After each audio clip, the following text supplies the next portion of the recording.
જય શ્રી કૃષ્ણ, જય શ્રી વલ્લભ, જય ગિરિરાજ. બંસીભટ્ટ પહોંચી ગયા છે. વૃંદાવનનું આ એક મુખ્ય સ્થાન છે, જેના માટે એક દોહો પ્રસિદ્ધ છે. વૃંદાવન સો બન નહીં નંદ ગાંવ સો ગાંવ, બંસીભટ્ટ સો બટ નહીં કૃષ્ણ નાવ સો નાવ. અહીં વડ નીચે બિહારી શ્રી કૃષ્ણ બંસી બજાવતા. શ્રી કૃષ્ણને સૌથી વહાલું આ સ્થાન હતું. અહીં રાસ ચોતરો છે. નિત્ય સવારે 10 વાગ્યે અહીં રાસ થાય છે. અહીં બપોરે શ્રી ઠાકોરજી છાક આરોગતા.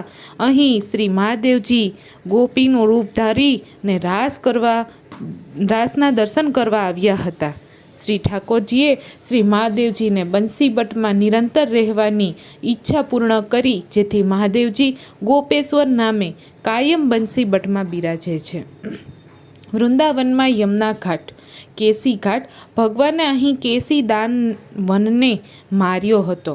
મથુરાના ગડુ સ્વામી સનાઢ્ય બ્રાહ્મણ શ્રી વૃંદાવનમાં કેસી ઘાટ ઉપર બેસી પ્રભુની કૃપા ક્યારે થશે તેનો વિરહ કરતા. એક વખત શ્રી મહાપ્રભુજી અહીં પધાર્યા.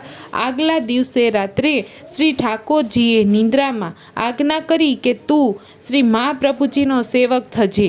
મહાપ્રભુજીએ અહીં ગડુ સ્વામીને સેવક કર્યા હતા. ધીરસ્મી ઘાટ. જયદેવજીએ તેમના ગીત ગોવિંદ કાવ્યમાં આ ઘાટનું વર્ણન કરેલું છે. વિહાર ઘાટ. શ્રી કૃષ્ણ અહીં જલ વિહાર કરતા. કાલિદહ ઘાટ. શ્રી કૃષ્ણે અહીં કાલિય નાગનું દમન કર્યું હતું. સૌ પ્રથમ કાલીઘાટ ઉપર કાલિય મર્દનના દર્શન કર્યા, જ્યાં ભગવાને કાલિય નાગને વશ કરી તેને શ્રી યમુનાજીમાંથી હટાવ્યો હતો. યુગલ ઘાટ. યુગલ સ્વરૂપ. અહીં જળ ક્રીડા કરતા. યુગલ ઘાટ પર યુગલ કિશોરીજીનું મંદિર છે. બાજુમાં મદન મોહનજીનું પ્રાચીન મંદિર તેમજ અદ્વૈત વટ આવેલા છે. આગળ જતાં શ્રી બાંકે બિહારીજીનું પ્રસિદ્ધ મંદિર તથા શ્રી રાધા વલ્લભજીનું પ્રાચીન મંદિર છે. ભ્રમર ઘાટ. એકવાર શ્રી રાધિકાજીના મુખકમળથી આકર્ષાઈ એક ભ્રમર આસપાસ ગુંજાવર કરવા લાગ્યો, ત્યારે રાધિકાજીએ અહીં કૃષ્ણને શ્રી અંગને લપટાઈ ગયા હતા, માટે તેમનું નામ ભ્રમર ઘાટ પડ્યું છે. પ્રસ્કંદ ઘાટ, ગોવિંદ ઘાટ, સૂર્ય ઘાટ, દાવાનળ ઘાટ, અક્રૂર ઘાટ. સેવાકુંજ. થોડે દૂર જતાં સેવાકુંજ આવે છે, જ્યાં નાના મોટા વૃક્ષોની કુંજ છે. શ્રી રાધા વલ્લભ સંપ્રદાયનું પ્રસિદ્ધ હિત હરિવંશજીનું આ પવિત્ર સ્થાન છે. અહીં લલિતા કુંડ પણ છે. શ્યામ તમાલ વૃક્ષમાં શ્રી શાલિગ્રામજીના દર્શન પણ અહીં થાય છે. સેવાકુંજ શ્રી રાધા કૃષ્ણના વિહારનું અલૌકિક સ્થાન છે, જ્યાં કોઈ મનુષ્ય રાતવાસો કરી શકતો નથી. શ્રી ઠાકોરજીએ શ્રી સ્વામિનીજીની ચરણ સેવા અહીં કરી હતી. શ્રૃંગારવટ. તેમની બાજુમાં શ્રૃંગારવટ આવે છે, જ્યાં પ્રભુએ શ્રી રાધિકાજીના શ્રૃંગાર કર્યા હતા. આગળ જતાં સવા મણના શ્રી શાલિગ્રામજીની વિશાળ મૂર્તિના દર્શન કરવા મળે છે. આ સ્વરૂપ લોય બજારમાં આવેલું છે. તેની પાસે શ્રી શાહ બિહારીજીનું મંદિર આવેલું છે. આ મંદિર વાંકા થાંભલાવાળું છે. નિધિવન. આગળ જતાં નિધિવન આવે છે, જ્યાં શ્રી બાંકે બિહારીજીનું સ્વરૂપ પ્રકટ થયું હતું. અહીં હરિદાસજીના બેઠક, વેણુકુંડ, વિશાખા કુંડ, રાસ ચોતરો વગેરે આવે છે. અહીં નિત્ય રાસ થાય છે. અહીંથી થોડે દૂર જતાં શ્રી રાધારમણજીનું મંદિર તથા શ્રી ગોપીનાથજીનું મંદિર આવે છે. પછી ગોકુલાનંદ રાધા વિનોદ મંદિર આવે છે. આ સર્વે મંદિરો મર્યાદા ભક્તિના પોષક મંદિરો છે. વૃંદાવનના બેઠકજીનું ચરિત્ર. વૃંદાવનમાં એકમાત્ર પુરુષટી સંપ્રદાયનું સ્થાન છે. સુવિખ્યાત બંસીવટ આવેલો શ્રીમદાચાર્ય ચરણોની બેઠકજી છે. અહીં શ્રી મહાપ્રભુજી, શ્રી ગુસાઈજી, શ્રી ગોકુલનાથજી અને શ્રી દામોદરદાસ હરસાણીજીના બેઠકજી આવેલા છે. મહાપ્રભુજીના બેઠકજીનું ચરિત્ર. અહીં જ શ્રી મહાપ્રભુજીએ પ્રભુદાસ જલોટાને વૃંદાવનના વૃક્ષે વૃક્ષે વેણુધારી અને પત્રે પત્રે ચત્રભુજના દર્શન કરાવ્યા હતા, તથા વૈષ્ણવોને શ્રી સુબોધિનીજીની ટીકાનું શ્રવણ કરાવ્યું હતું. ગોપાલદાસ ગોંડિયા નામના શ્રી કૃષ્ણ ચૈતન્યના સેવકને આપ શ્રીએ શ્રી ઠાકોરજીના દર્શન કરાવ્યા હતા. ગુસાઈજીના બેઠકજીનું ચરિત્ર. મહાપ્રભુજીના બેઠકજીની બાજુમાં જ શ્રી ગુસાઈજીના બેઠકજી છે. ત્યાં બિરાજી તેમણે શ્રી ભાગવતનું પારાયણ કર્યું હતું. અહીં તેમને મળવા માટે શ્રી હરિવંશજી વગેરે ચૈતન્ય સંપ્રદાયના મહંતો આવ્યા હતા. હરિવંશજીએ પૂછ્યું હતું કે તમે સંધ્યાવદન કેમ કરો છો? ગુસાઈજીએ કહ્યું કે નંદાલયમાંથી સવારે પ્રભુ ગોચારણ માટે વનમાં પધારે છે ત્યારે વ્રજભક્તોને પ્રભુનો વિયોગ થાય છે. સાંજે જ્યારે પ્રભુ વનમાંથી પાછા પધારે છે ત્યારે વ્રજભક્તોને પ્રભુનો વિયોગ થાય છે. સાંજે જ્યારે પ્રભુ વનમાંથી પાછા પધારે છે ત્યારે વ્રજભક્તોને પ્રભુનો સંયોગ થાય છે. એ ભગવદ્ લીલાનું અનુસંધાન રહે તે માટે અમે સંધ્યાવદન કરીએ છીએ.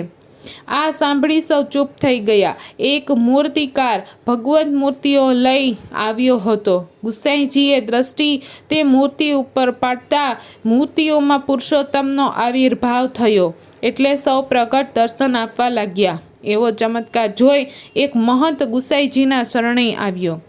ગોકુલનાથજીના બેઠકનું ચરિત્ર. ગોકુલનાથજીએ અત્રે બિરાજી શ્રી ભાગવત સપ્તાહ કરી હતી તથા શ્રી વલ્ભાષ્ટક ઉપર સંસ્કૃત ટીકા રચી હતી. બેઠકજીના જારી ચરસ્પર્શ દર્શનનો લાભ સૌ યાત્રિકો પાલ પર આવ્યા. રાસલીલામાં બેલવનની યુગલ સ્વરૂપની લીલા અને મોરકુટીની લીલા જોઈ આનંદ માણ્યો.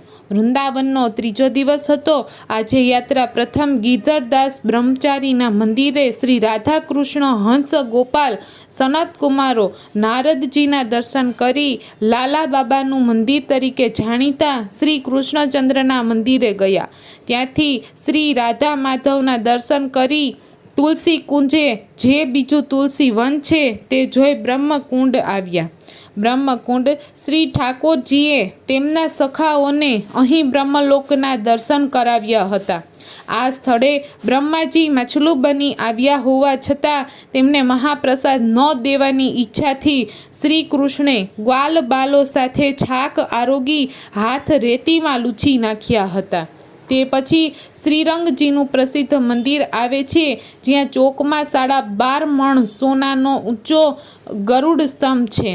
ત્યાંથી આગળ જતાં ગોવિંદ દેવજીનું મંદિર જે લાલ પથ્થરનું બનેલું છે, શ્રી કિશોર રમણજીનું મંદિર અને જયપુરવાલા મહારાજનું મંદિર તેમજ શ્રી વનમાળીજીનું મંદિર આવે છે જે જમાઈ બાબુના મંદિર તરીકે પણ ઓળખાય છે. બાજુમાં જુગલ કિશોરીજીનું મંદિર તથા મીરાબાઈનું મંદિર આવેલા છે. આગળ જતાં ઇસ્કોનનું હરે રામ હરે કૃષ્ણનું મંદિર તથા પાગલ બાબાના મંદિરે જવાય છે. ભત્રોડ યાત્રા અહીંથી આગળ ભત્રોડ તરફ ગઈ જેને ભોજન ટીલો પણ કહેવાય છે. ત્યાં આગળ એક સમયે મથુરાના બ્રાહ્મણ યજ્ઞ કરતા હતા ત્યારે શ્રી કૃષ્ણે ભૂખ્યા થયેલા ગોપ બાળકોને તેમની પાસે મોકલી ભોજનની માગણી કરી હતી. બ્રાહ્મણોએ એમ કહ્યું કે યજ્ઞનું અન્ન ન અપાય તેઓને પાછા મોકલ્યા હતા. ગોપ બાળકો જ્યારે પાછા આવ્યા ત્યારે શ્રી કૃષ્ણે બ્રાહ્મણ પત્નીઓની પાસે ફરીથી તેમને મોકલાવ્યા અને કેવડાવ્યું કે ભગવાન ભૂખ્યા છે, અન્ન આપો. આથી બ્રાહ્મણ પત્નીઓ યજ્ઞની સામગ્રી લઈને ભગવાન પાસે ગઈ અને તેમને ભોજન કરાવ્યું. તેથી શ્રી કૃષ્ણે પ્રસન્ન થઈ આશીર્વાદ આપ્યા કે તમારો પરિવાર સદા સુખી રહેશે, પરંતુ તમારા પતિઓ હંમેશ માટે યજમાન પાસે હાથ લંબાવતા રહેશે. અહીં શ્રી મદન ટેર શ્રી ઠાકોરજીનું મંદિર તથા શ્રી ભત્રોડ બિહારીજીનું મંદિર આવેલું છે. અક્રૂર ગામ ત્યાંથી આગળ જતાં અક્રૂર ગામ આવે છે જ્યાંથી અક્રૂરજી શ્રી કૃષ્ણ બલદેવજીને ગોકુળથી મથુરા પધરાવી લાવ્યા. તે સમયે શ્રી યમુનાજીમાં સ્નાન કરતા અક્રૂરજીને શ્રી કૃષ્ણ જુદા જુદા સ્વરૂપે દર્શન થયા હતા.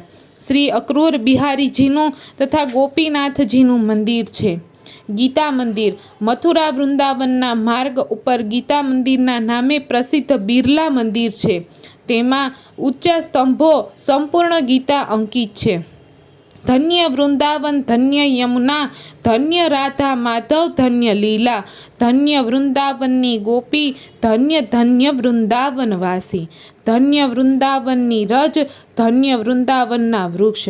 સર્વ મંદિરોએ દર્શન કરી તથા બજારમાં થઈ સૌ યાત્રાળુઓ પાલ પર આવ્યા અને રાત્રે રાસલીલાનો આનંદ માણી પાલ પર જઈ વિશ્રામ કર્યો.